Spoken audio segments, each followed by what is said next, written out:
Well, this is officially the worst zoo ever, announced Cynthia, as we passed an enclosure with a lonely monkey swinging back and forth between two branches. I don't even remember who suggested stopping at the little roadside zoo after we saw the rusty sign by the highway, but we were all here, spending the first day of our supposed camping trip looking at depressed animals. Our friend group consisted of 5 people: Cynthia and her boyfriend, Greg, our mutual friend, Christine, my girlfriend, Julie, and I. The trip was supposed to be a late celebration of completing our finals, but it was seemingly doomed from the start. The zoo was a sad excuse of one. Before the monkey, we saw a lion lying on the concrete beside a wall of his cage, a slim bear walking in circles, some zebras standing lethargically in the mud, an aviary that had parrots with some plucked feathers screaming at anyone who walked by, and a supposed reptile house which had an iguana with broken spikes in a terrarium that seemed too small for the thing to even turn around comfortably, a snake curled up in a corner, and the ugliest looking frog I've ever seen in my life poking its eyes out from the water in an otherwise empty aquarium. "Maybe this will help," pointed Greg at a sign. "Dinosaur Kingdom, Giants of a Lost World." Yeah, it'll be epic. I mean, it can't be much worse than the previous stuff, I guess.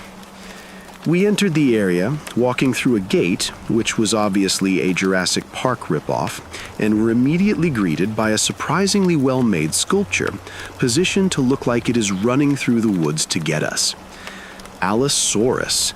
This fierce predator lived in the Jurassic era, and it was known for preying upon creatures much bigger than itself by ripping chunks out of them using its strong neck muscles. Greg read the sign planted at the feet of the Allosaurus. What a cool guy. Hey, I think he's kind of cute. Julie punched my arm playfully. Yeah, especially if he was alive. Those knife-sized teeth would be real adorable. Okay, smartass, then check out this one. Julie pulled me towards the next statue. This isn't even a dinosaur, but I'll admit he's cute. I looked at the derpy-looking giant plastic frog. Beelzebufo, the largest frog ever. Cool. Other than this, the section ended up with a wonky Triceratops, a Stegosaurus with broken plates, a T-Rex, one of those flying things, and a mammoth for some reason. We exited the zoo after looking at the Allosaurus one last time while leaving the Dinosaur Kingdom. It was really in a good shape compared to the other statues with peeling paint and broken parts. They probably installed it later, said Cynthia. Maybe, answered Greg. The entrance of the zoo soon grew smaller and smaller in the mirror of my ancient Suzuki. The next hours went by slowly as our car joined the others on the highway, every people in their own miniature universe, forming a never-ending line of vehicles, all going in one direction, like some strange fish school in a gray sea surrounded by green, and the yellows of fall creeping in. We spoke about meaningless things. Julie, ever so worrying, asked me for the 50th time if I packed the tents. Later, Greg followed up, wanting to know if anyone bought coffee. Babe, you know I have some energy drinks. Cynthia snuggled him in the back seat. Yeah, and you know I hate those. Well, more for me, teased Sin playfully. Sometime after, we spoke about our exams, and then I started a rather boring game of Barkakba. But at last our exit came, an open mouth of the forest, and I drove right in, leaving the school of cars. Soon, we were bouncing around in our seats along dirt roads while the engine roared like a dying dragon. That poor old car clearly wasn't built for this. Okay, you can stop.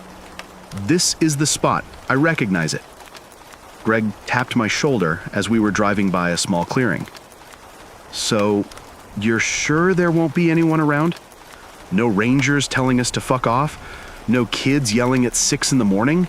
No teens sneaking around at night trying to find a quiet spot?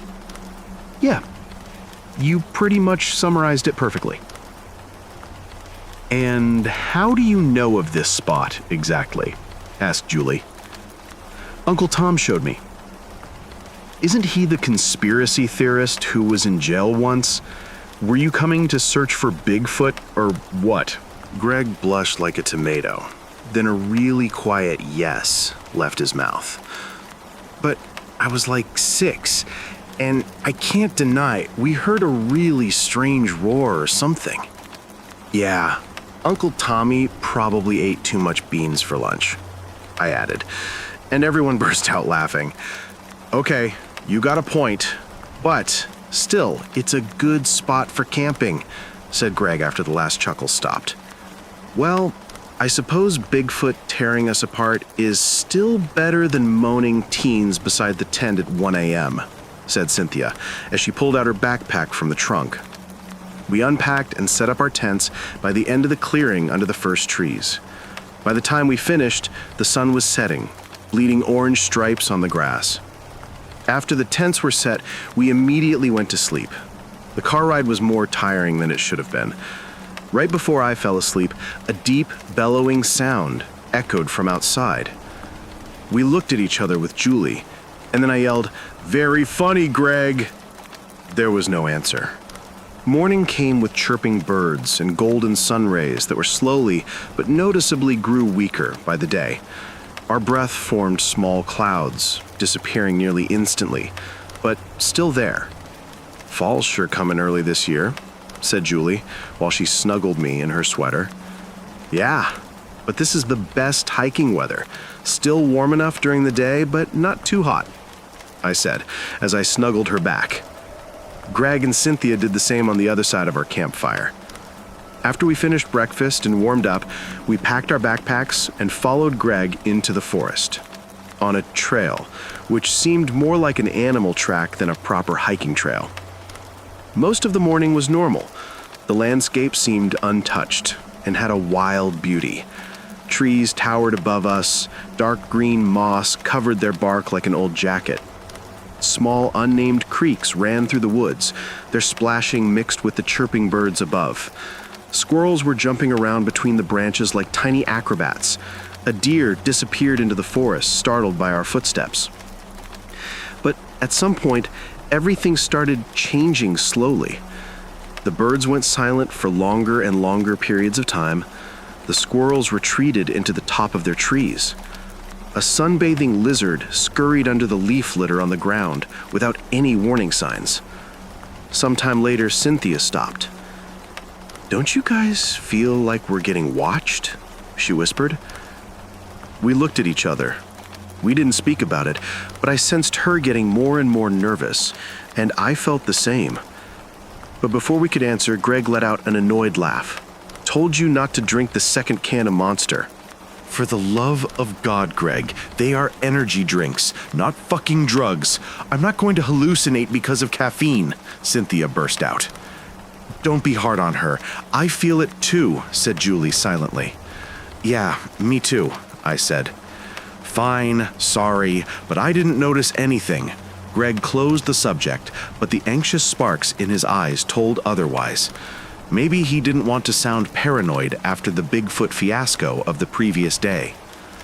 At that point, we left it at that, but we walked closer to each other after that. At some point in the afternoon, Julie grabbed my arm. "Can we turn back?" The forest was silent. For hours, and on rare occasions it sounded like branches were breaking around us. "Yeah," I grabbed her shoulder. "Guys, I don't know about you, but we're turning back," I said. "What? But we're minutes away from one of the best spots." Greg stopped in his tracks. "Sorry, but I don't care. This place is creeping me out.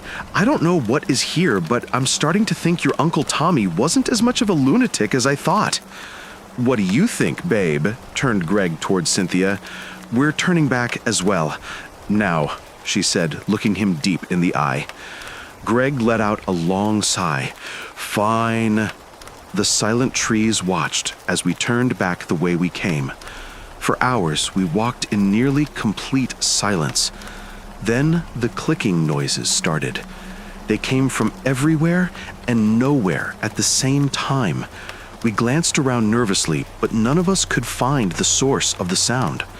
Well, all of us except Greg. He walked looking at the trail in front of his feet, still pretending that everything's fine. The clicks filled everything, except they weren't really clicks. Now they sounded more like someone rhythmically knocking on a hardwood table. "Don't they sound like they're getting closer?" asked Julie silently after like half an hour. "I don't know, honey." I tried to sound indifferent with not much success. Cynthia was silently crying while hanging on to Greg's arm like a drowning man to the last straw. "Either way, we should hurry," said Greg. He sounded defeated.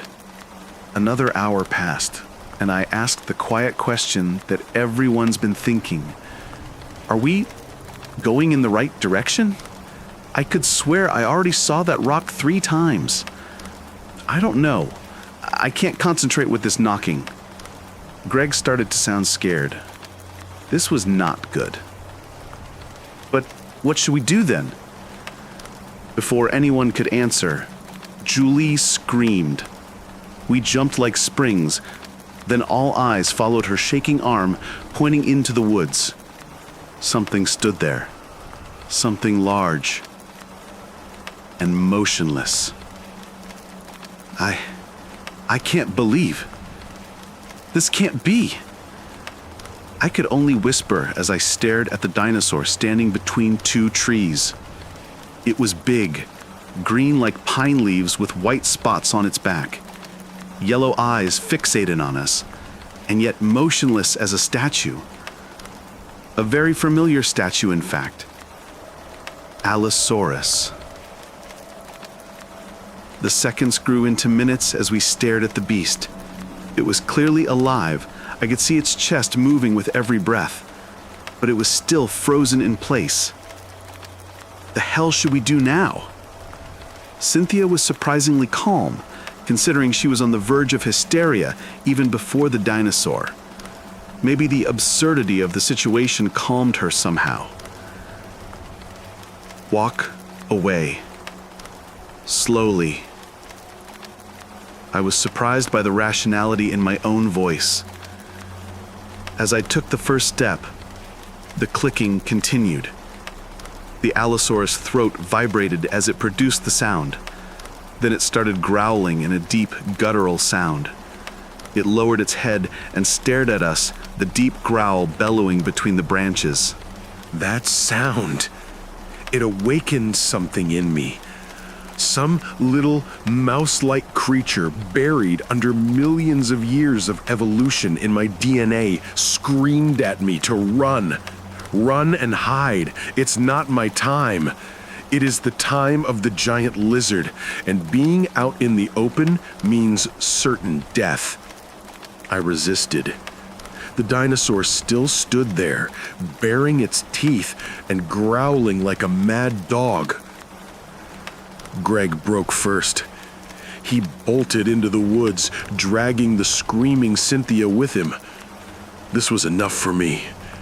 I glanced at Julie and saw that same primal fear mirrored on her face. The moment we started running, a triumphant roar echoed behind us, and we heard the leaves rustle and the branches break as the Allosaurus launched after its prey. Us. I ran. I heard Julie beside me, and the Allosaurus after us. Branches crashed into my face and thorns tore into my arms, but I kept running. The voice of survival screamed danger in my head, and I didn't know anything else. I didn't know who was the woman running besides me. I didn't know who I was or what I was. I just knew that there is a dragon behind me, and I only have one chance at survival. I don't know how long we run or what direction, but at one point, a clearing appeared. There was no hiding place in sight. I had no choice. I burst out from the trees like a gazelle, nearly feeling the teeth of the lion sinking into its body. The shock of seeing my car dragged me back into reality. One last sprint while frantically searching for my keys, and then me and Julie finally got pulled out of the Jurassic era and back into the present, where no dinosaur should still roam the earth. The engine screamed to life, and at that moment, the Allosaurus emerged from the woods. It stopped on the clearing, staring at the car. I saw its eyes. It knew it lost. A roar tore the air apart, and the beast made one last attempt to reach us. I lost control again. The growl was just a warm-up compared to this. My brain didn't scream danger this time. It yelled certain death.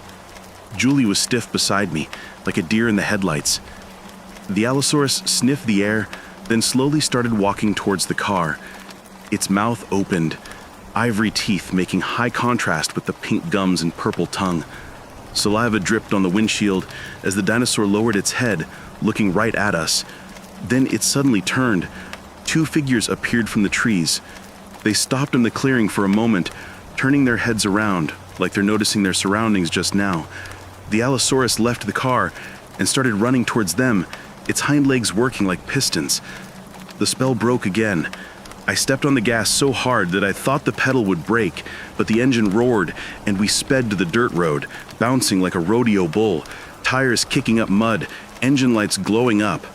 A quiet growl echoed from the forest. I'm writing this from a gas station. Julie is in the bathroom trying to pull herself back together. I have no idea what to do now. I can't think about Greg and Cynthia. We left them there. We should go back, but I don't know if I'll ever be able to set foot in any forest again. The long-necked man. The diner was almost empty, the kind of quiet where you could hear the ceiling fans squeak with every rotation. Neon from the buzzing sign outside spilled through the window, painting pink stripes across Madison's cheek. She was twirling her straw in her Coke, staring at the melting ice. "Top 3 dreams," she said suddenly. I grinned around a mouthful of burger. Dreams like goals, or dreams like the naked kind? Goals, she said, smirking, but not boring ones. Don't say, pay off the car. All right, I said, pretending to think. 1, cabin in the woods. Real cliche, but I want quiet. 2, travel. Not Instagram travel, but somewhere ancient. Walk where people lived 1,000 years ago. 3, I hesitated. Open a pizza place. Madison laughed loud enough that one of the truckers at the counter turned. You'd eat all the stock. Fair. Your turn. She bit her lip, thoughtful. 1, finish school and make it mean something. 2, write a book people actually read. Doesn't have to be famous, just important. 3, live somewhere alive. A big city. Lights, noise, people awake at 3 a.m. Opposite lives, I said. Guess so, she smiled, but then her expression shifted. My professor said something weird today. Don't they always? Collective delusions. Whole groups of people believing in something until it becomes real. Witch trials, dancing plagues. He said it can still happen, anywhere. I raised an eyebrow. So, if everyone here believed I was an NHL goalie, you'd still trip over your skates, she shot back. We both laughed, and for a while everything felt normal. Then the lights flickered. The diner's neon buzzed louder. The ceiling fan groaned. A sudden gust rattled the windows so hard the blinds clattered. Outside, clouds swallowed the moon in seconds, plunging the street into shadow. The waitress paused mid-pour, frowning. That's when Madison stiffened. Davis! A boy stood in the crosswalk. His bike was on its side, one wheel spinning lazily. He wasn't moving. His arms hung limp, head tilted back, mouth open like a scream with the sound cut out. The waitress bolted outside, apron flapping. She shook him, slapped him. Nothing. Then, just as suddenly, he blinked, picked up his bike, and pedaled away like nothing happened. The waitress stayed frozen in the street, pale. "What the hell was that?" I muttered. Madison's hand tightened around mine under the table. She whispered, "My grandmother used to tell stories about kids freezing like that, like they were being watched." By who? She never said. She said it meant something was coming. We left the diner an hour later. The air outside felt heavy, damp. The streets were too quiet, as if the whole town had gone inside. Halfway down Main Street, I stopped. A poster clung to a telephone pole, bright yellow, paper curling. Circumshow of the Crazies, one night only. Step right up, children free. The drawings were frantic, a Ferris wheel bending in half, clowns with sewn mouths, a carousel of eyeless horses, and in the center, a tall shadow with a neck spiraling skyward. "Guess the carnival's in town," I joked weakly. Madison tilted her head, eyes narrowing. "We don't get carnivals here. Maybe it's new?" She didn't answer. The air grew stranger as we walked. At the gas station, an old man leaned against the ice cooler, giggling. His eyes darted back and forth like he was tracking something invisible. "He's stretching," he muttered. "He's stretching, stretching, stretching." When he saw Madison, the laughter died. His fingers shot out. "He sees you." Then he walked into the road. Horns blared, tires squealed. He never flinched. He just kept walking into the dark. Madison's grip on me tightened. "Davis, I don't like this." My ears rang. A faint tune drifted through the night, slow and warped. A carnival waltz, each note dragging until it cracked. "Do you hear that?" I asked. "Hear what?" Madison frowned.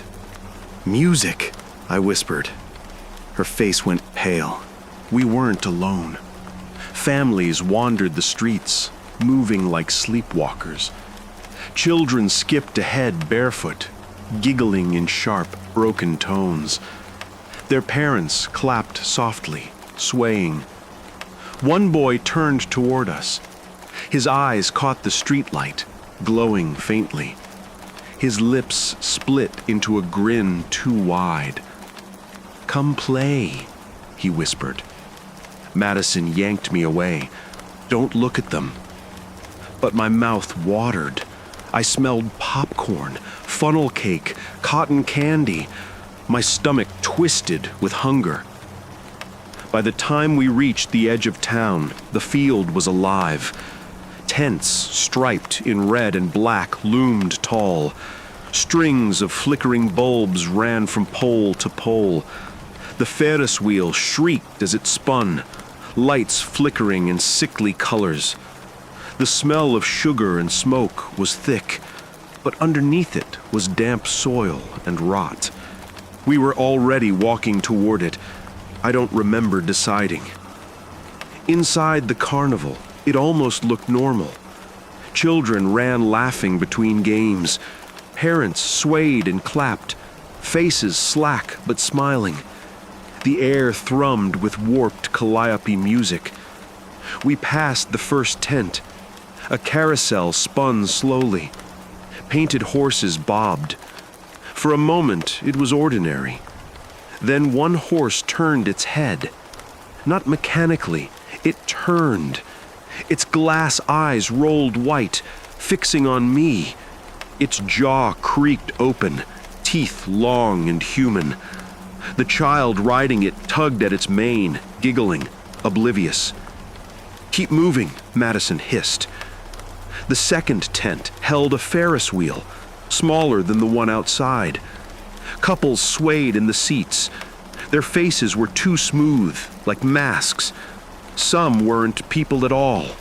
Mannequins, plastic hands resting on each other. Yet every pair of eyes, real or glass, followed us.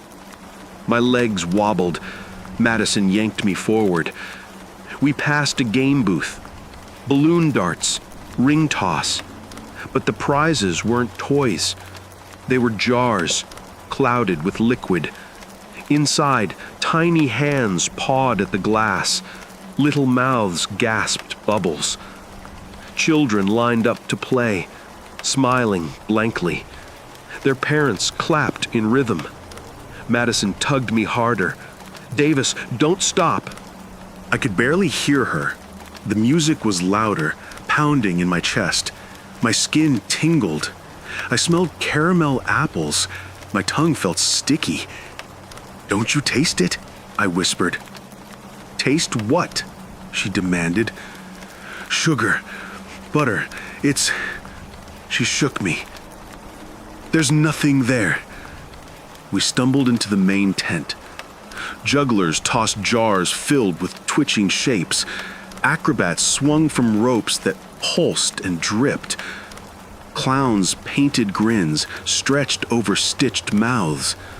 The crowd of children clapped in perfect rhythm, eyes glassy, lips murmuring something too quiet to hear. And then, everything stopped. At first, I thought it was a pole rising behind the tent, but then it bent. The long neck man. He rose taller than the Ferris wheel, skeletal body hunched.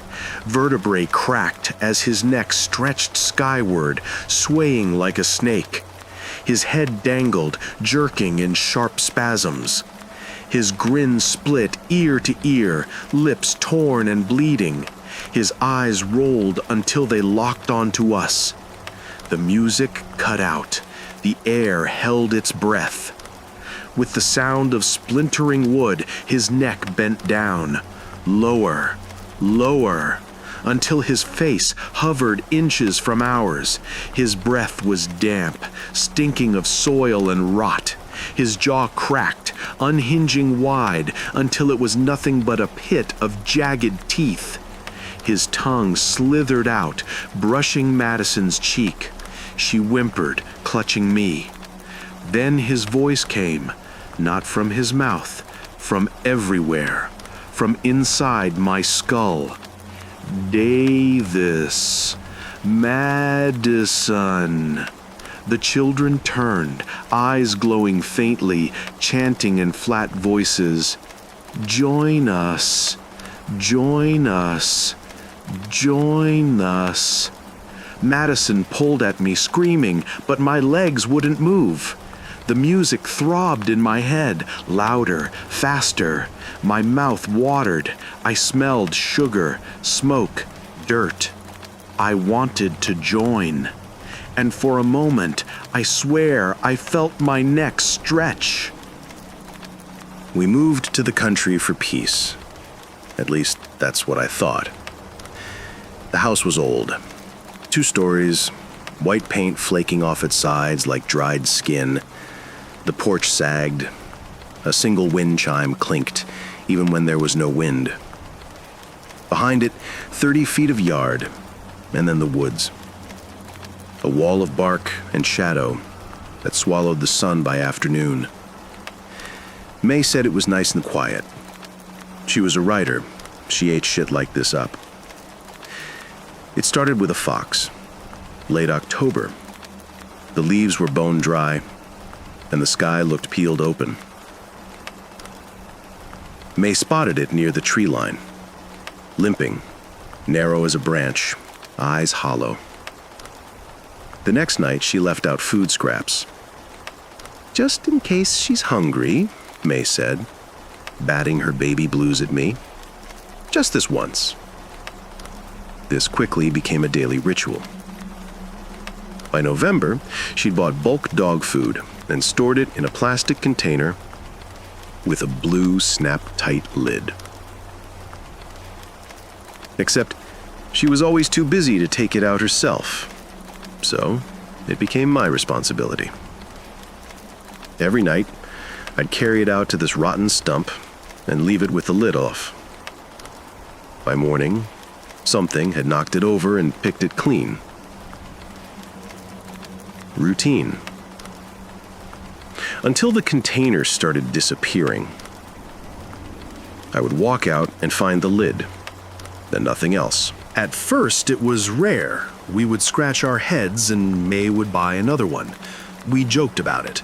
Raccoons, coyotes, a starving skinwalker. But the more consistently it happened, the more annoyed May became. Her eyes lingered sometimes on those woods. "I want to know," she said. "I gotta know." "Why?" I was standing behind her while she worked on her laptop, fingers firing away at keys. "I can't focus," May said, "unless I figure this out." "Whatever floats your boat." She bought a trail camera. Cheap. Night vision, motion detection. She insisted it would pay for itself in satisfaction. The first night we set it up, she asked me to seal the lid. If it's shut, the thing'll have to fumble it open. That'll guarantee the camera picks it up. I didn't like her referring to it as a thing. "Animal," I corrected as she adjusted the angle of the camera. "Whatever." I carried it out, clicked the lid shut, and left it there like bait. The next morning it was gone, and the camera was facing the sky. "What?" May stormed out into the yard. "What happened?" "Maybe an owl hit it?" I suggested. "No," she snapped, fidgeting with her phone. "I'm checking the footage." I made coffee while May fast-forwarded through hours of footage on her phone. "It just turns," she shouted from the living room. "Over the course of an hour, it slowly turns up." I glanced out the kitchen window, swallowing the lump in my throat. "I'll buy another one. Are you—" My voice faltered. Through the window, I saw it. The container was there, on the edge of the woods, a twisted and broken piece of plastic. It wasn't there a moment ago. Something was out there. "May," I said, "maybe we should stop putting food out." Silence. I looked over my shoulder into the living room. May was on the couch, staring at her phone. Her expression was blank. "May?" May straightened and looked up. "What are you talking about?" "The container is out there." "Huh?" She hurried into the kitchen when I didn't answer, spotting the container. "When did that get there?" She ran from the kitchen, appearing in the backyard a moment later. She ran across the open, ponytail bouncing. I stared, something twisting in my stomach. It was out there. The thing. She slowed to a stop, kneeling over the container. She picked it up and waved it in the air.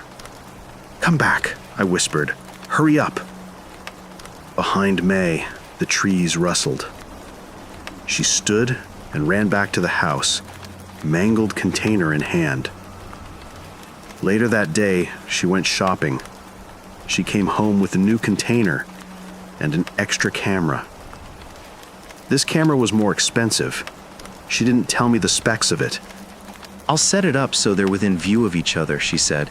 "That way, whatever moved it last time can't do it again without being seen." That night, May put the food out herself. I sat on the couch, staring at the mangled container on the coffee table. It looked like it had been twisted until it simply came apart. When May came inside, she looked content. "I miss the city," I said as she joined me on the couch. "The city is for pussies," May said, kicking the mangled container. "It's too expensive." My gaze lingered on the container. What do you think did that? "I think it's wolves." I peeled my eyes off the container and gawked at her. "Wolves? May, you're joking." "Nope. I think there are wolf people out there. They must be struggling to find game if they're scrounging for dog food in people's backyards." She devolved into laughter as she said it. I wasn't even smiling. May's brown eyes lit up. "Come on," she said, taking my hand. "You want to sit out here and stew about torn up plastic, or do you want to have sex?" I let her lead me to the bedroom, but I couldn't get it out of my head. Were May's eyes always brown? The next morning, May was gone when I woke up. I found her in the backyard, standing over an empty container. "May." I lingered in the doorway watching her. She didn't look up.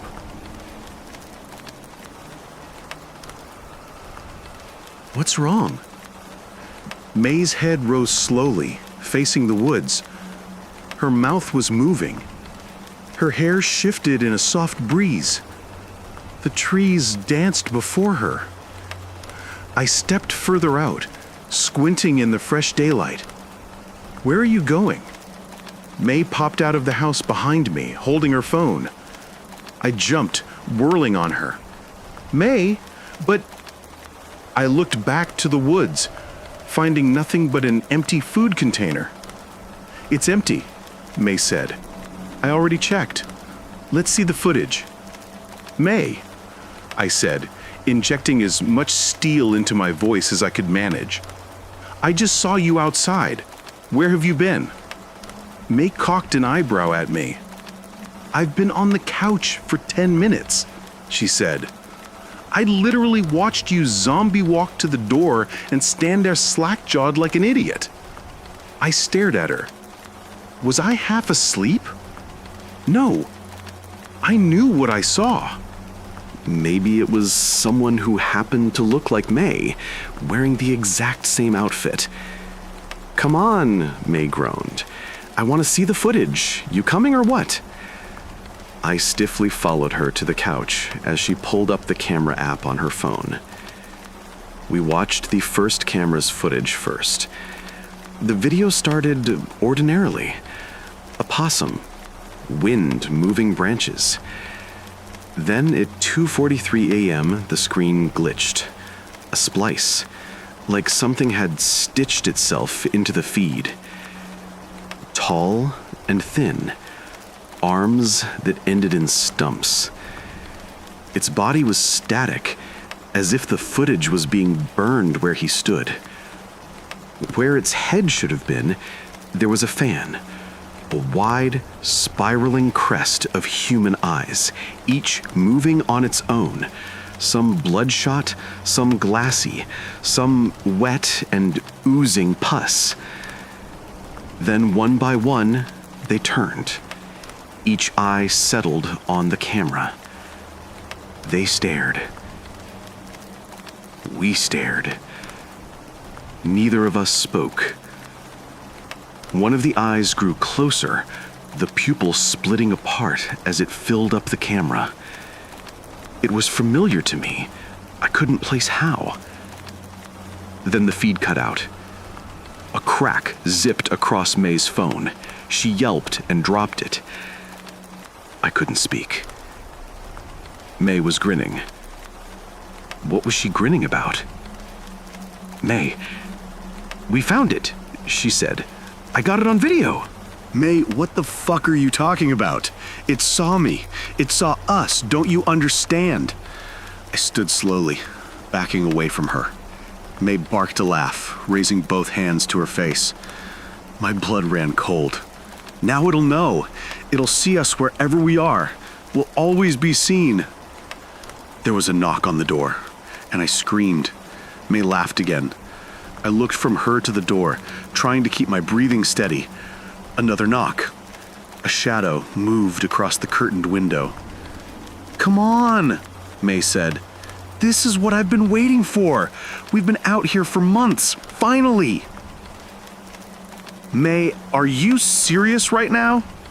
"Shut up. The good part's happening." I was trembling where I stood. The shadow returned to the window, tall and shifting. The part that should be its head split, spreading out like a fan. Another knock. The door rattled. May stood and approached the window. "Don't you want to know?" she asked, peeling the curtain back. "Aren't you curious?" I closed my eyes. I couldn't tell you why I did it. It was just a reflex, like a child flinching when a parent shouts. Silence. A strange warmth. Glass shattered. When I opened my eyes, May was gone, and a food container sat on the floor by the window. Inside it was a single blue eye staring up at me. The thing in the guest room. I'm not sure where to start with this, but I need to get it out. Maybe typing it here will help me process what happened, or maybe someone out there has experienced something similar. I don't know. I just know I'm scared, and I can't shake the feeling that it's not over. This happened about a week ago, and I haven't slept properly since. My girlfriend, Sarah, and I live in a small house just outside town. It's old, creaky, but cozy enough for the two of us. We've been here about a year, and nothing weird ever happened until last Tuesday.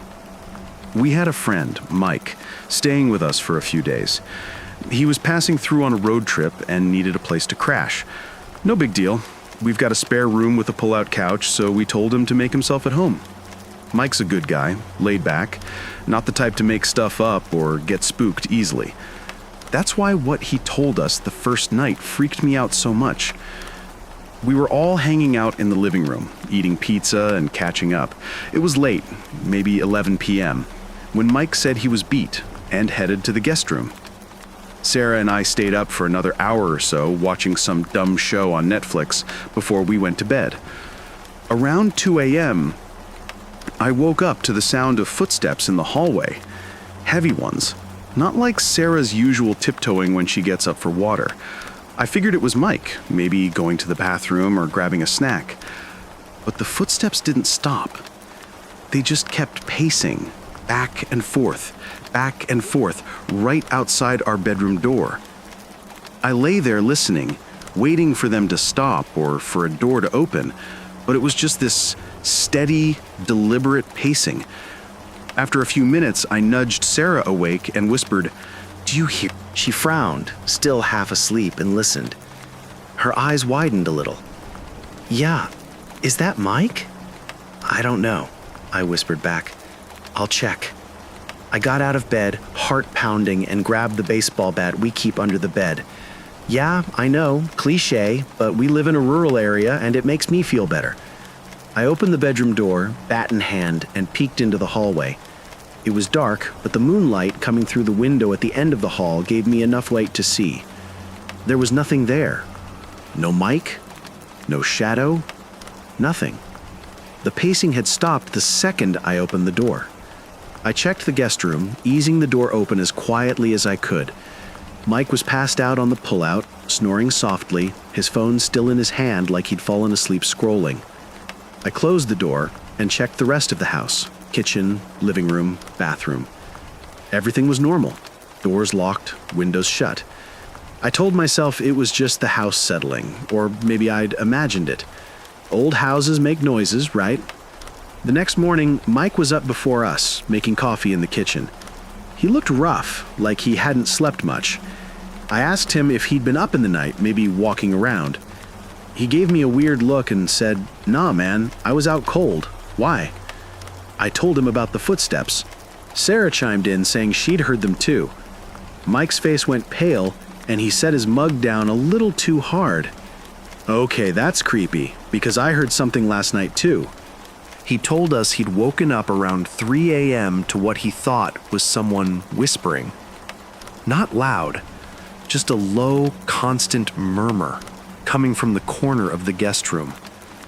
He couldn't make out any words, but it sounded urgent, he said, like someone was trying to tell him something important but couldn't quite get it out. He'd turned on the lamp and the whispering stopped. He didn't see anything in the room, but he said the air felt wrong, like it was too heavy, too still. He didn't sleep much after that. Sarah and I exchanged looks. We're not superstitious people, but this was starting to feel off.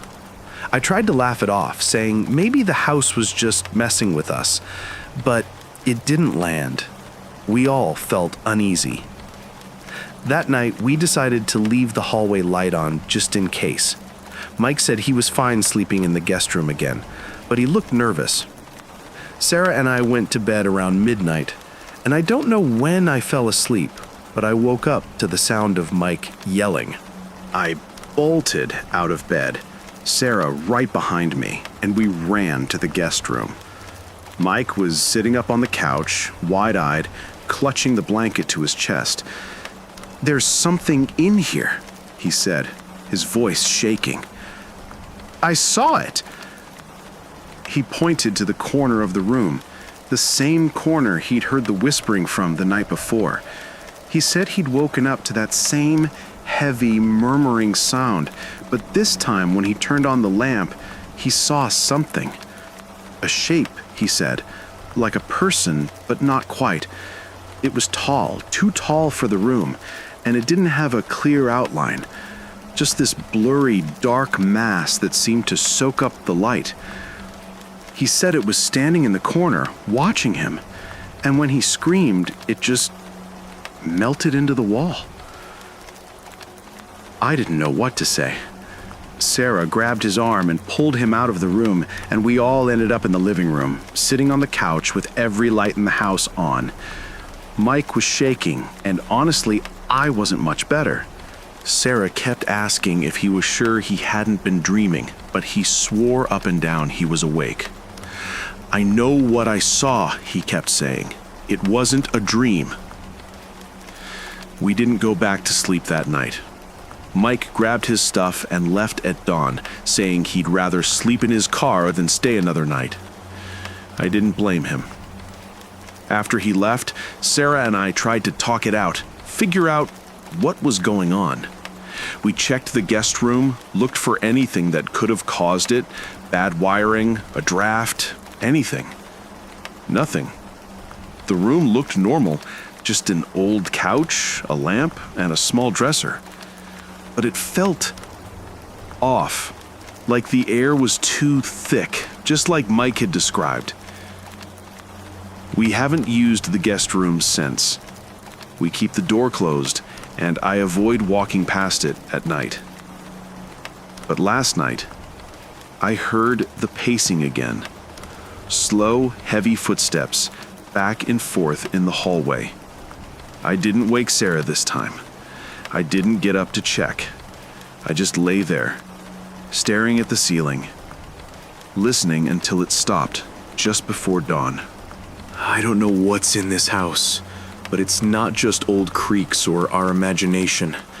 Something's here, and I think it's been here longer than we have. We're looking for a new place to rent, but it's hard to find something we can afford. Until then, we're stuck here, and I'm terrified of what might happen if we stay too long. Has anyone else dealt with something like this? I don't even know what I'm asking for. Advice, I guess, or just to know I'm not crazy. I keep thinking about that shape Mike saw, and I wonder if it's watching us even now, if it's waiting. I don't know what to do. I developed a medicine that let me see the afterlife. I always believed I was a good person. I'm not a saint by any means, But I go to church, volunteer at a soup kitchen on the weekends, and try to be a nice and polite person to everyone I interact with.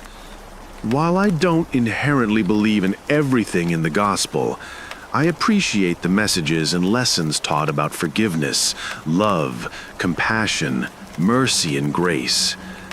I suppose I would technically be agnostic. Maybe my job as a scientist, pharmaceutical chemist to be specific, kept me from being able to blindly believe. I'm not sure. But the idea of an afterlife based on how you act while you were alive always fascinated me. That's why when the company I work for, unnamed for privacy reasons, started research on a new experimental drug that could give you a peek into the afterlife, I was beyond intrigued. And I was to be the lead researcher on the project. I was a bit disappointed I wasn't involved with the initial phase, but apparently the project was very hush-hush until a compound could be synthesized. It must have been in the works for several years up until that point. Typically, the discovery and development phase for new medications can last anywhere from 3 to 6 years, and that's with everything going right. The drug in question was a compound of zolpidem, Ambien, propranolol, a beta blocker used to reduce heart rate, and another drug that was classified even to me. The desired effect was to put whoever is taking the drug in a temporary death-like sleep, to slow down the heart and mind enough to get a glimpse of the afterlife. That was the idea behind it, at least, which is why the drug prototype was referred to as Glimpse. My personal vote was for Sleeping Beauty, but copyright and all that. To those who are familiar with the two medications within the compound I named, you may note that they tend to have mild to moderate drug interactions. Apparently, the classified portion of the compound was supposed to nullify the majority of those potential unwanted side effects, as well as intensify the effects of the beta blocker and Ambien, to synergize them in a way. My job at that particular phase in the project was simple: animal testing. Approximately 75% of all medicinal animal testing is done on mice. Mice share about 95 to 98% of their genes with humans. This high degree of genetic similarity makes them excellent models for studying human diseases, genetics, and drug responses. We can also observe effects across generations in shorter time periods. I was working with a treatment group and a control group. The 10 healthy mice in each group had been bred to be sterile. This was to prevent reproduction, at least in this phase of testing, and still allow the subjects to be together to observe group behavior. Later tests would be scheduled to check impact on reproduction and subsequent offspring. Glimpse, like many other medications, was administered orally as a tablet. It was compounded down to an appropriate dosage, and the initial ingestion went without incident. After nearly half an hour, the mice in the treatment group started acting sluggish and eventually fell asleep. Since the heart rate and breathing would be drastically slowed, there were infrared thermometers set up around the cages to monitor the subjects' body temps. If one of them died, their body temp would begin to drop. However, as their breathing slowed and stilled, their temps remained the same. Another half an hour passed. Nothing much of note happened. Body temps were stable. There were no signs of distress or aspiration. But looking at the subjects, they definitely looked dead to me. I continued to study them until I noticed a small movement. If I hadn't been studying them so closely, I wouldn't have noticed. Their eyes were moving around under their eyelids like they were in a particularly active REM sleep. The rapid movement of their closed eyes was the only movement from them at all. No twitching or squeaks like mice sometimes have when dreaming. The thermometer's monitors beeped, alerting me. I thought for a moment maybe one of them had died, but that wasn't the case. The subject's temps were beginning to rise, not drastically, but gradually, decimal point by decimal point. A slow crawl upwards. As soon as their temps started to reach into a feverish range, the subjects woke up. A horrible squeal from them filled the air. All of them screamed at once with shrill shrieks that blended together. I clasped my hands over my ears, but by the time I did, the subjects were quiet. I looked back at the cage, only to see them acting normally, as if they hadn't just screamed. Their posture and cognition seemed normal. Some moved around their cage to drink water or eat food. I did a few tests to check their senses: vision, hearing, touch, smell, and taste were all within standard ranges. I won't go through all the different testing I did because that would take a long time and be a boring read. I did notice something interesting, however. People who have owned mice will know that they all have their own personalities. Like dogs or cats or horses, some tend to act a certain way. Subject 67A of the treatment group was documented to be a tad more aggressive than the others, especially to other males, being food aggressive and tending to get seemingly jealous of when other mice received rewards or treats. As I observed the group, I noticed Subject 67A was acting differently. Mice will often groom each other as a sign of affection, something Subject 67A rarely did. Now, it was grooming one of the smaller males. I found this fascinating. I spent a long time observing the group. While Subject 67A's actions stood out to me at first, I realized that the other subjects were also acting more affectionately with each other. Cuddling, sharing food, playing. New groups formed from mice unfamiliar with each other previously didn't tend to be this friendly. Usually indifferent in most cases, and they definitely weren't acting like this earlier. The following days are spent doing tests to check the subject's health. Blood tests returned normal. Many tests were done checking cognition and responsiveness, all standard. One of the subjects was even euthanized and dissected. The findings there were also within normal range. The only difference that was found besides the increased level of affection was a new reaction to darkness. Mice tend to have poor vision in the dark, but a fearfulness of it isn't typical. When the lights are turned off at night, nearly every member of the treatment group would panic, scurrying around, making distressed squeaks and urinating on themselves. It wasn't until the lights were turned back on did the panic stop. The cause of this reaction was unknown. It was decided that a small light would remain on at all times until further notice.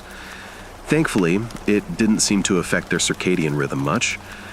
Truly, it was an interesting psychological side effect, and it was unknown if this would affect people in the same way. The days went on. Besides the sudden onset of nyctophobia in the subject, they otherwise seemed content. They kept up the affection for each other, and even the affection they showed to me and other researchers increased. Chittering often, relaxed body language when handled, and even licking my nitrile-gloved hands. Though I've never had a soft spot for rodents with the necessities of my work, their actions, while normally indicative of happiness, felt more like relief. It's hard to explain where that thought comes from, but it's still there. It feels instinctual. Then again, that's not an objective truth, so I left that observation out of my notes. I developed a medicine that let me see the afterlife. I always believed I was a good person. I'm not a saint by any means, but I go to church, volunteer at a soup kitchen on the weekends, and try to be a nice and polite person to everyone I interact with. While I don't inherently believe in everything in the gospel, I appreciate the messages and lessons taught about forgiveness, love, compassion, mercy, and grace. I suppose I would technically be agnostic. Maybe my job as a scientist, pharmaceutical chemist to be specific, kept me from being able to blindly believe. I'm not sure. But the idea of an afterlife based on how you act while you were alive always fascinated me. Like the others, they became unconscious, woke up with a scream, and then displayed the typical increased levels of affection and nyctophobia. However, This group of fixed male and unfixed female subjects displayed a new type of behavior. If you know anything about mice, you know that they can repopulate quickly.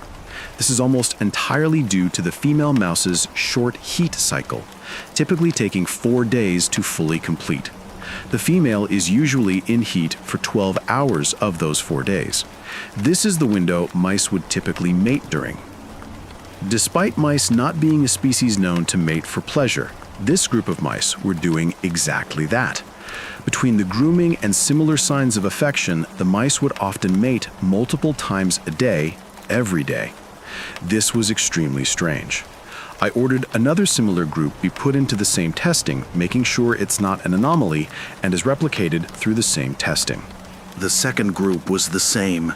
The way they mated, it wasn't the quick affair that mice typically took part in. The mating pairs, while not particularly exclusive to one another, would often spend a great deal of time together, grooming or sleeping together.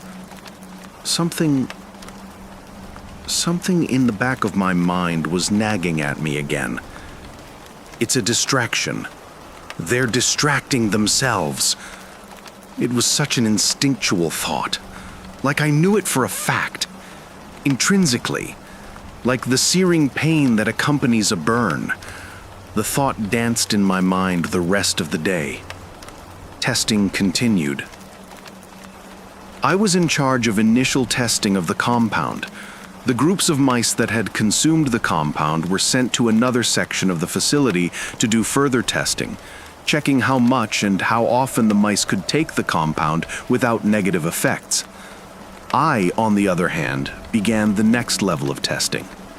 Testing with primates. Unknown to some, primate testing is generally saved for medicine that would be considered psychoactive, which the Glimpse compound technically was. Primates are particularly useful in the way that they can communicate. Some species can even learn and grasp human communication through sign language. P07 was a female primate, belonging to the species that's a distant relative of the chimpanzee family, primates known for their ability to communicate. For legal reasons, I'm not allowed to give much more detail than that. The administration of the compound went well. The dosage was adjusted to P07's body weight. Shortly after the tablet was consumed, I kept P07 entertained with toys and occasionally asked her questions. Conversations with P07 through sign language will be recorded here. Me. Hi, Lucy. How do you feel? P07. Sleepy. I take nap. Good. Take a nap. We can play when you wake up. P07 fell asleep a few minutes after. The amount of time the subject stays unconscious was longer than the mice test subjects by about 25%. The same REM cycle occurred, with the subject's body completely still, except for her eyes dancing behind her eyelids. Body temperature rose throughout the process. P07 awoke just before her temp would enter a range that would be considered feverish. The subject jolted awake. The scream of a monkey is much louder, more shrill and ear-piercing than the mice could ever make. The subject seems to calm down after a minute, looking around, confused. I gently tap on the glass of the cage to get P07's attention. Good morning, Lucy. How are you? Dark. Scared. It's okay. You're safe now. P7 seems to visibly relax. Then, as if nothing had happened at all, the subject goes back to playing with a set of large building blocks. I had hoped that there would be something more. So I started another conversation. Lucy, did you have a bad dream? Dream? The subject carefully recreated the sign for dream in a questioning manner. I nodded. Yes. A dream is when you sleep and see things. The subject seems to ignore me for a few minutes. She seems almost hesitant to communicate. Yes, dream. Dream dark. Scary. Felt. She pauses, trying to find the right words. The subject didn't seem as bothered by the whole situation as I did. Over the next few hours, P07 seems to either forget or entirely ignore her experience with the compound. Like the mice, P07 seemed more content than ever to simply play with her toys, eat, and communicate with me. There wasn't much more from the subject's experience with her limited vocabulary. P07 also seemed to develop the same nyctophobia. Communication attempts during exposure to a dark room were unsuccessful. The testing continued.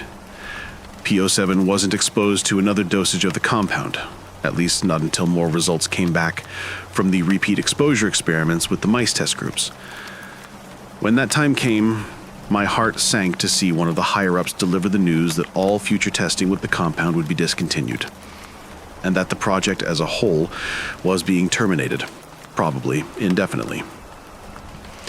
Turns out, the classified medication that helped bind the Ambien and beat blocker together was causing acute liver failure after repeated exposure in the mice. Something you should know about the pharmaceutical industry is this: we never sell a single dose medication. That is, we can't produce something that can only be taken safely once or twice. Damn it.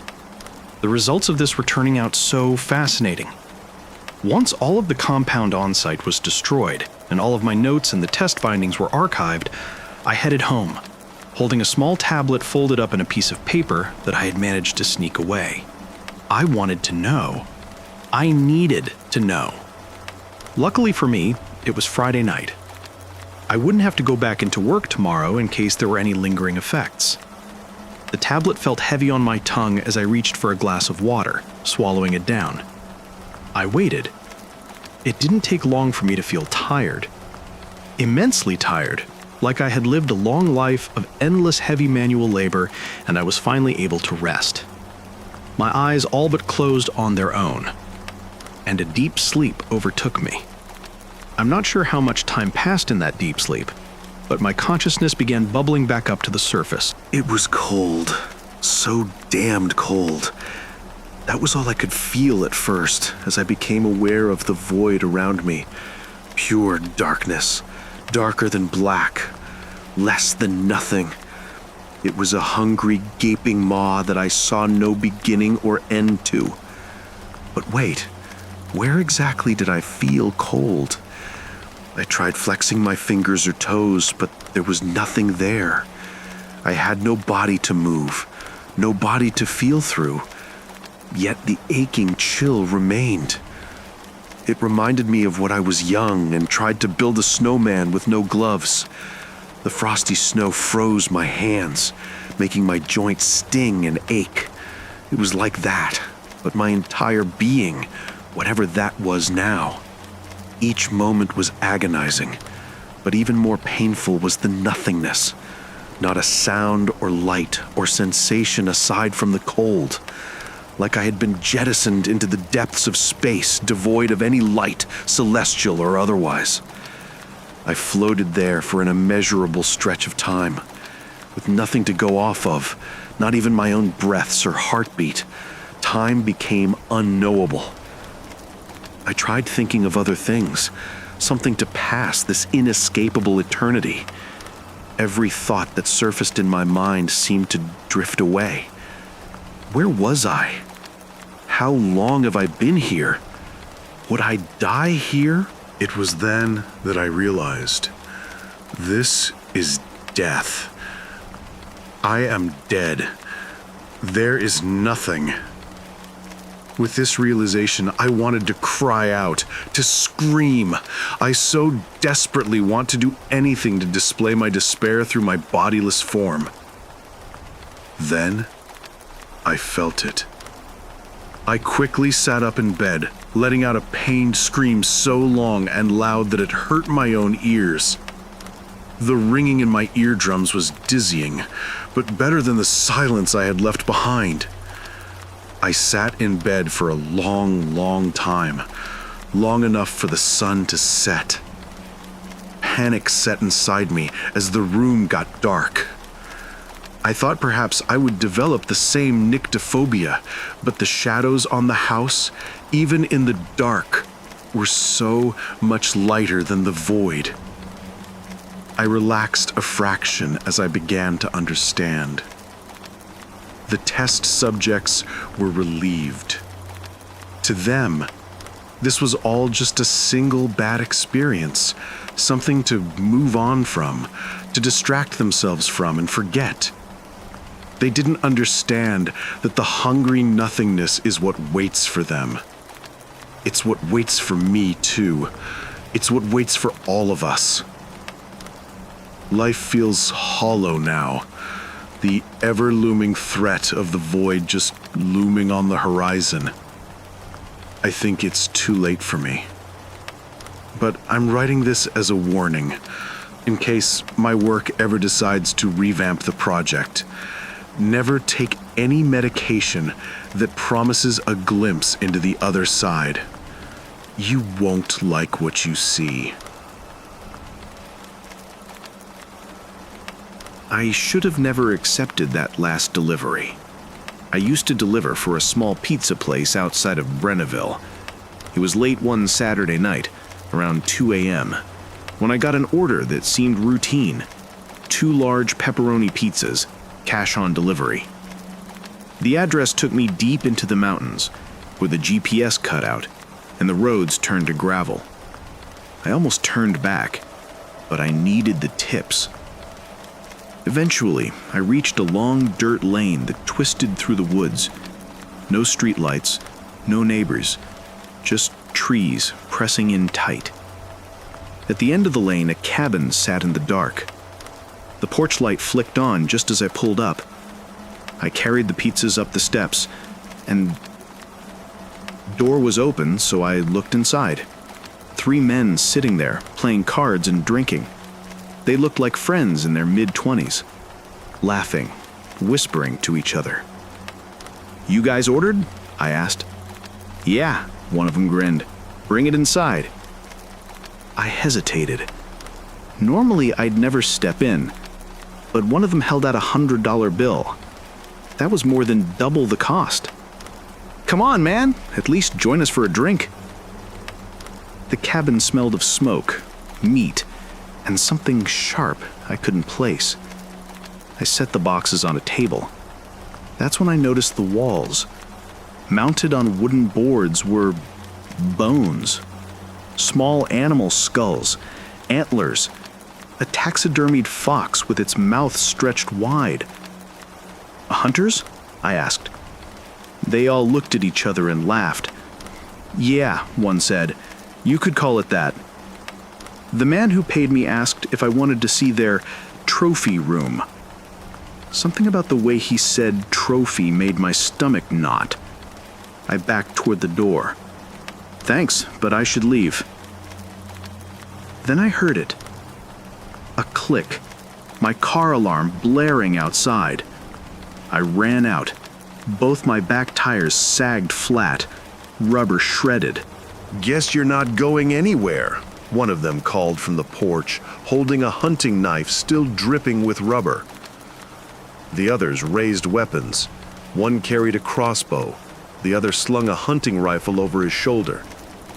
Then they start shooting. The first arrow hissed past me, thudding into my car door. The second clattered off the gravel near my feet. Then a deafening crack split the night, a rifle shot, dirt exploding inches from where I stood. I dove into my car, heart hammering, turned the ignition and floored it.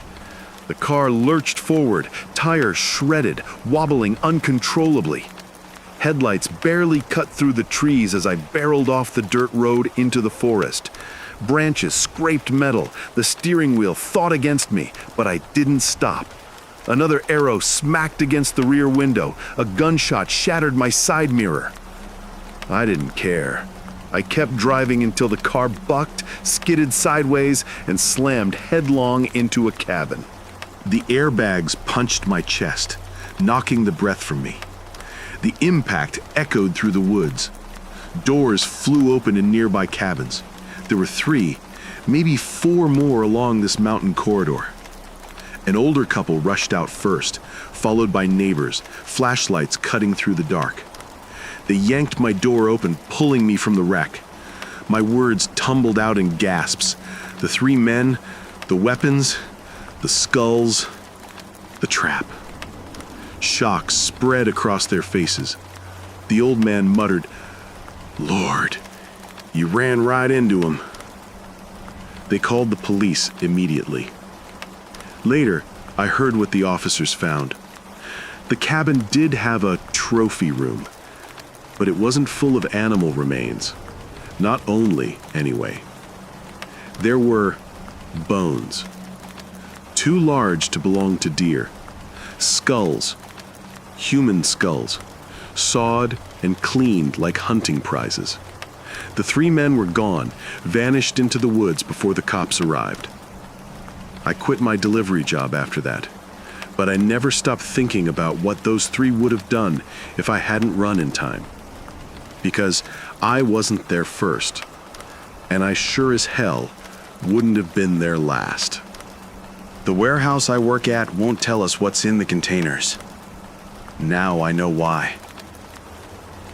I needed a job as I could barely afford rent. I just walked out of a bar job mid-shift a few days before. My landlord mentioned he knew a place that was hiring. He was a strange guy, to say the least, but he seemed sincere. "So you can get me something that starts straight away?" I asked. "Yeah, they'll take you on pretty quick. They're always getting new people." "You know how to drive a forklift though, right kid?" he said. I didn't, but I was desperate. I thought, how hard can it be? "Yeah, I can drive one. Is this a warehouse job then? Is it nearby?" I asked. "Yeah, it's not too far from us. I'll give them a call and let them know they got some fresh meat." He waddled off and I went back into my apartment. Well, that was easy, I said out loud. I was pretty happy. I just got a job. I decided to celebrate and ask my friends if they wanted to go out to the bars tonight. The next day, my landlord knocked on my door at 5 a.m. I had only gotten home a couple hours prior. I opened the door in my underwear.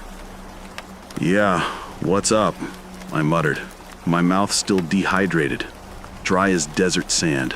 "You start today, kid. Get dressed and head down there. Here's the address. I wrote it on a piece of paper," he commanded in a deadly serious tone. Before I had a chance to speak, he handed me the note and stormed off. He had scribbled the address on a torn piece of a dirty magazine. Didn't surprise me at all. I got dressed and grabbed a bus to the nearest stop to the address he gave me. It was in a shady part of town. A really, really shady part of town. I'd actually avoided going this way my entire time living here. First time for everything, I suppose. I came to the address and it was a warehouse. It looked old and abandoned. I banged on the door and, to my surprise, it opened swiftly. A tall, dark, handsome man in a designer suit stood before me. Charlie, isn't it? Your friend has told us you can fill in the forklift position. You're right on time, too. Come on in, son, the man said. Yeah, that's me. I followed him inside and saw the warehouse. It was awfully clean. Too clean.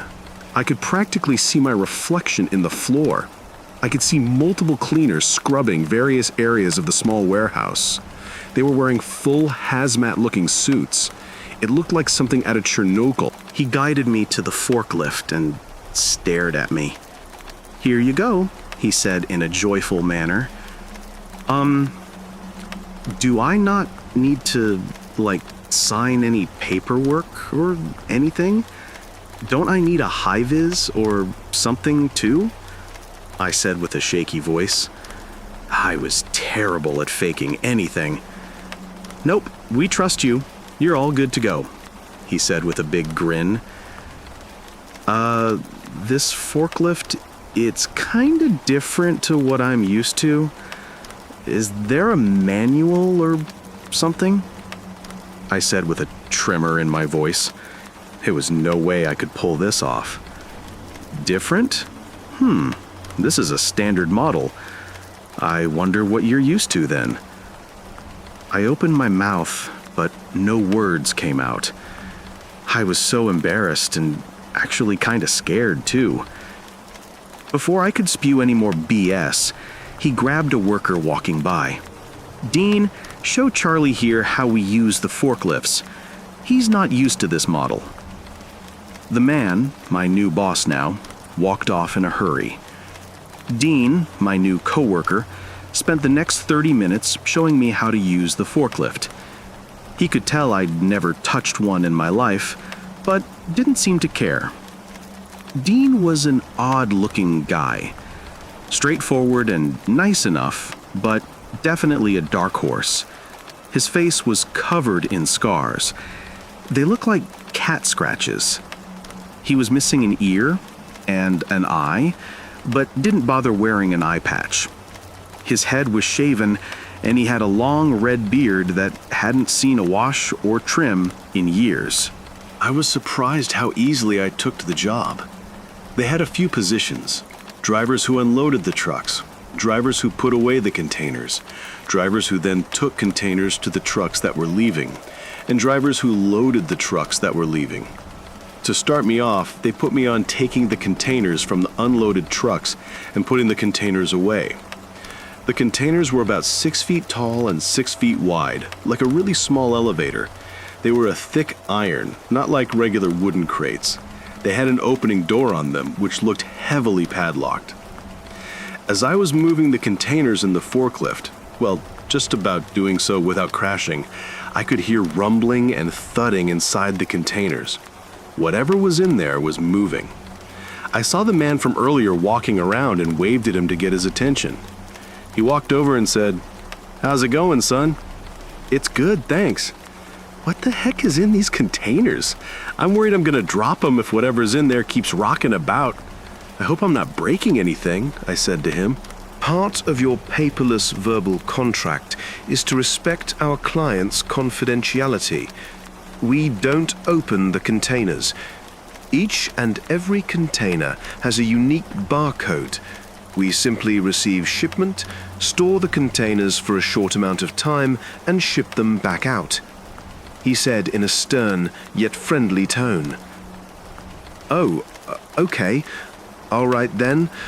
About my contract, how much does this job pay, and what are my hours? I asked nervously. Your hours are 6 a.m. to 9 p.m. You will also be paid £333 a day at the end of each shift in cash, he said with that same grin. Oh, okay, thanks. I'll get back to work now, I said to him. £333 a day? That's so much money. I'm going to be rich doing this job. What a weird amount, though. And cash? Who pays in cash? 6 a.m. to 9 p.m. is going to be brutal, though, I thought to myself. I had stopped paying attention to the container on my forklift, and as I tried to move it up higher to fit on the stack, my finger slipped and I pressed the wrong button by mistake. The prongs of the forklift shuddered, and the container came crashing down. As part of the container burst open, I heard a quick, excruciating scream, and then nothing. The scream came from inside the container. The entire team stopped what they were doing and rushed over. The cleaners immediately began spraying and cleaning up the container like flies swarming a corpse. As I looked around, panicking like crazy, I looked back to the container. There was blood pooling by the now busted container door. A security guard grabbed me by my throat and pulled me out of the forklift. He shoved me to the ground and put a knee on my head, holding me down in place.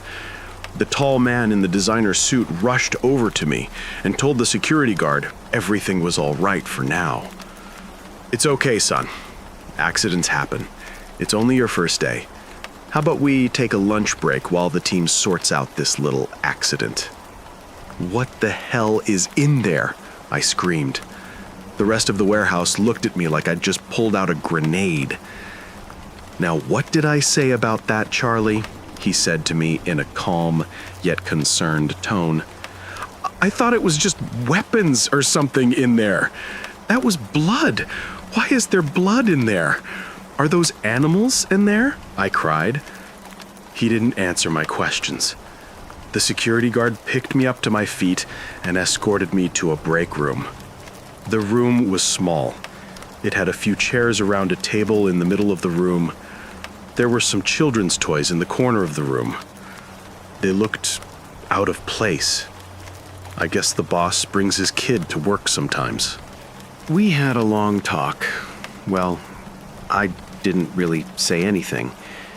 He told me how lucky I am to have this opportunity and that they're doing a good thing here. He preached about company values and client satisfaction. He said to me that he actually appreciated how interested I am in the work and that there may be another position within the organization I can fulfill. He said that actually, since my little accident, a slot's just been opened for a brand new, exciting opportunity. I'm in the break room now. He's gone, but says he'll be back soon and show me what the inside of the container's like, to put my mind at ease. I guess this new job isn't so bad after all. My landlord, Mr. Graves, is a great guy for getting me this job. I'll let you know how I get on.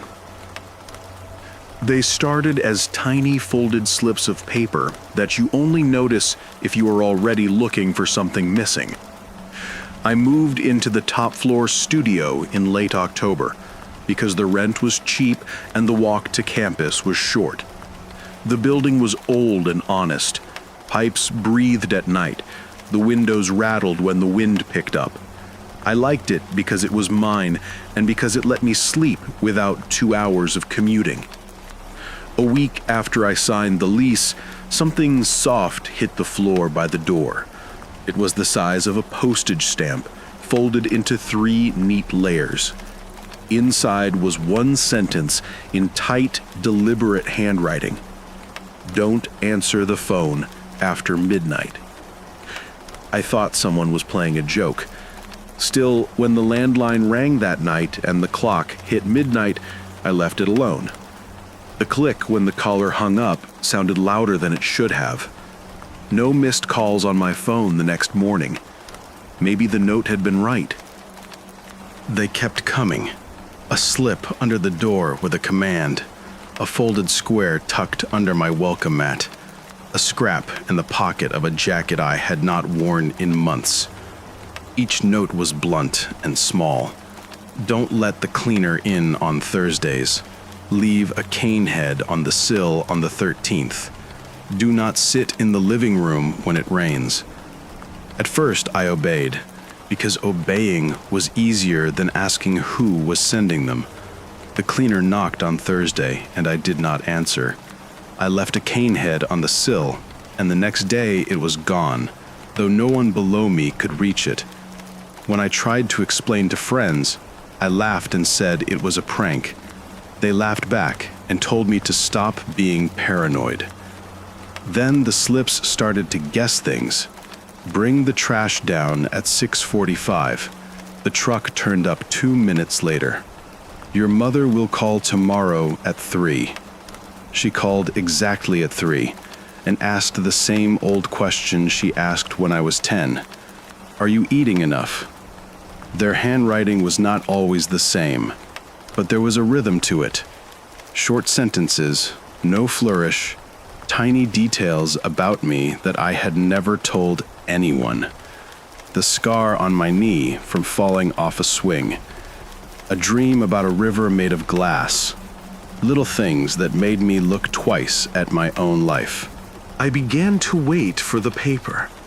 It arrived like weather. Obey, and the day felt safer.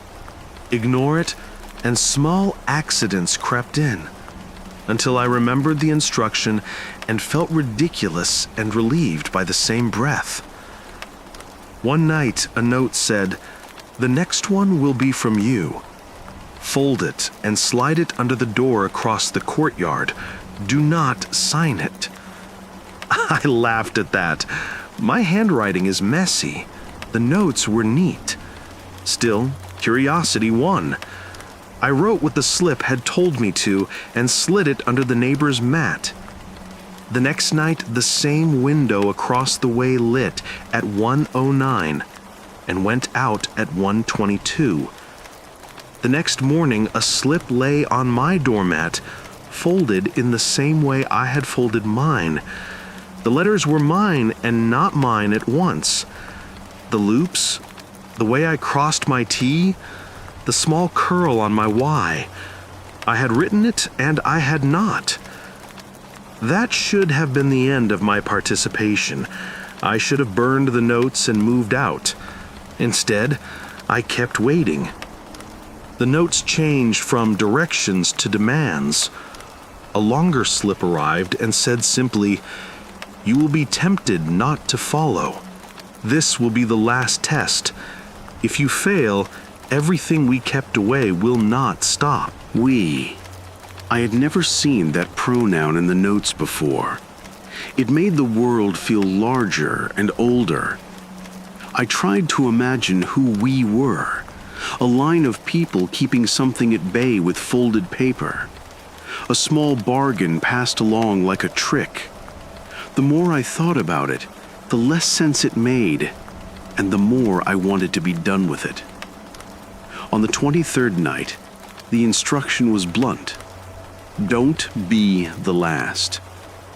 I practiced folding 2 notes until the creases matched the originals. I wrote the line the way I'd been shown. I slid them under the neighbor's mat and sat waiting for the relief that always followed. Nothing arrived that morning.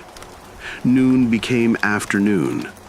At 1:09 that night, I watched the square across the way, and nothing happened. At 1:22, the light in my own apartment flicked for a beat and went out. On the floor by the door, a new slip lay waiting. The handwriting was my hand and not my hand, and the paper smelled faintly of lemon oil and old smoke. It said only, "Don't be the last." Now I fold paper with clean hands. I slide it under the neighbor's mat, and I walk away feeling both guilty and relieved. I cannot tell you what the thing is that we keep from happening. I only know that once you fold your own words into the loop, it becomes part of you. If you ever find a tiny folded slip under your door, unfold it, read it, fold it the same way, and pass it along. Do not sign it. Do not be the last.